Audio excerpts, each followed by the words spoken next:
really is a treat to be together tonight as we return together to familiar, cherished melodies and to the lyrical words of liturgies from an earlier time in our Reform movement's history. We've taken to calling this special service Heritage Shabbat because of the feelings that the word heritage evokes, kind of noble longing and nostalgia, a fond appreciation for the past that speaks of the tenderness of memory. But the etymology of that English word heritage transmits a sort of quiet linguistic ache.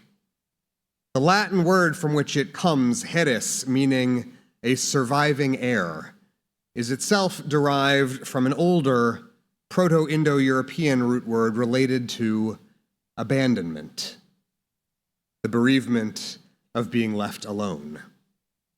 So when we speak of heritage, or an inheritance, or heredity in English, those words are shrouded in loneliness.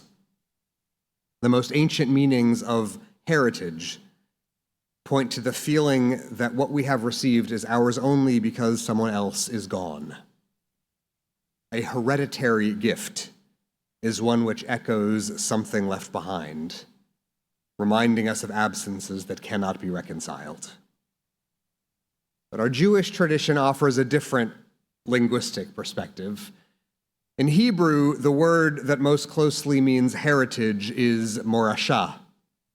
And like the Latin, which spotlights the survivor, the person left bereaved after a loss, the Hebrew morasha refers to the stuff that is left behind, the substance of an inheritance, the artifacts entrusted into another's care. Morasha connotes a gesture of turning toward the future with intentional generosity. So on Heritage Shabbat, if we are to be true to the Jewish concept of morasha, we have to orient ourselves with corresponding gratitude when we turn back to look behind us. What does it feel like to think about our heritage, about what has been left to us? Is it the emptiness of solitude and bereavement, or is it instead a gift? A reminder of what we have lost, or an invitation to take stock of how we have been blessed, and our pledge to transmit some of that value beyond us into the future. Our Torah portion this week invites us into the life of our forefather Isaac, a man whose biography is largely constructed in the liminal spaces between other memorable Torah personalities. Isaac has a quiet, unremarkable affect, less impressive than the spiritual virtuosity of his father Abraham or the crafty and energetic cleverness of his son Jacob. He stands between his twin boys, too, in the volatile rivalry between Jacob and his twin brother Esau. By all measures, Isaac presents a softer presence, a more hesitant approach to religious mission and the demands of his covenant with God. And yet Isaac's story contains one of the most tenderly enlightening scenes in the entire Torah.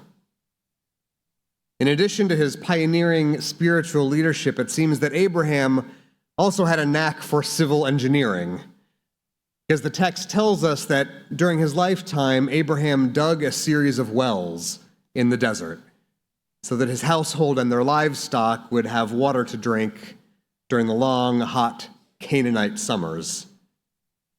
But after Abraham dies, the Torah reports that the clans of the Philistines, who were Abraham's enemies, went around to his wells and sabotaged them, filling them all with dirt and stones.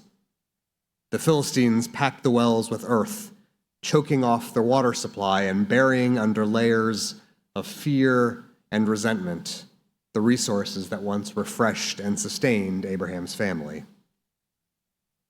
And then Isaac, in his own quiet, undramatic way, undertakes an act of simple, sacred attention. He goes back to his father's wells, one by one, and digs them out again. He clears away the debris, digs out the rocks and clods of dirt, and opens up the reservoirs that offered life in his father's days in that sun-scorched land. Abraham was a trailblazer, Isaac was not. The heritage we receive from Isaac, his morasha, is not his father's groundbreaking innovation or spiritual discovery, but what Isaac is good at is remembering, uncovering the past and reopening it into the present so its blessings can flow freely. Our rabbis teach that the living water in those wells is a metaphor for Torah itself. Isaac's gift to the generations that would come after him was to ensure that the wisdom of those who came before him would not be left to lie dormant under the accumulated dust of time. The nourishing wells our forefathers dug, the reservoirs of faith and conscience and commitment and virtue, they must be opened anew in each generation so that what sustained them will remain vital and accessible for us and for those who follow us. We may not have been the ones who created the well, but it's still our job to dig. Of course, these chains of spiritual inheritance are not always orderly or pristine. Soon after the story about the wells, we see Isaac as an old man, frail and tired, with faltering eyesight and a sad vulnerability to deception when Jacob tricks his aged father into offering him the blessing rightly meant for the firstborn son. It's painful to watch, but it's nothing if not honest. The transmission of a legacy is not always straight and clear. It sometimes involves fear or resentment, confusion or obstinacy. Today, just as in antiquity, it's work that is sometimes done imperfectly. Sometimes passing down an inheritance will never shed its echo of absence and loss. But still, even then, Isaac's blessing endures. The covenant continues and the wells keep on flowing. The Torah reminds us that the gifts we receive from the past sometimes arrive damaged, but they are still gifts, and we are still responsible for their caretaking. This covenant of ours is our collective inheritance. It's not a selected privilege for only a few of us, not the private possession of the lucky or the learned.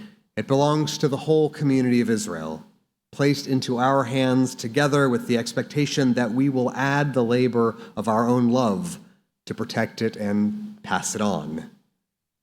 These wells of ours are finicky and always in need of care. Tonight we have the opportunity to thank and honor those members of our community who have chosen through their own foresight and generosity to ensure that this congregation will continue to thrive long after all of us are gone. Those of you who have joined our Legacy Society have chosen to leave behind a morasha.